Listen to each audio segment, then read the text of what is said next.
Hi, I'm Deanie. You might have seen a video of how to peel and chop an onion. Now this is how to peel, well not to peel, to actually chop and deseed a Scotch bonnet pepper or any other chilli that you have. So first give it a quick rinse.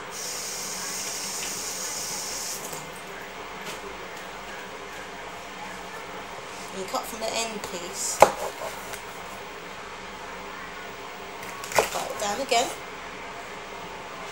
And then these are the seeds in here. Now what you do with the cleaver is you make little incisions.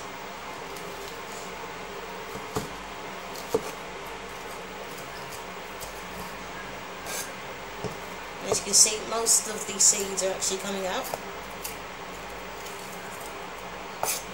And then you use your tap again to rinse away any of the residual seeds that are inside.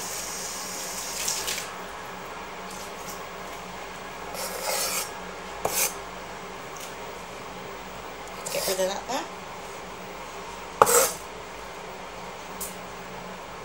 And you're going to kind of cut them into little rings if you can, or little slices.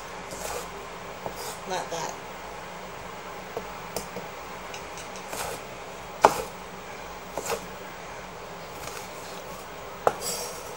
And if you want it finely cut, you cut along it the other way. So they look more like dices. And then you add them to whatever you're going to cook with or season. Hope this has helped you. Oh, and the note of advice: to rinse away chilies, use a lot of soap liquid. Luckily I've got quite a bit. And remember not to touch yourself whilst you're going to the toilet. Painful. That's one word. Alright, thanks.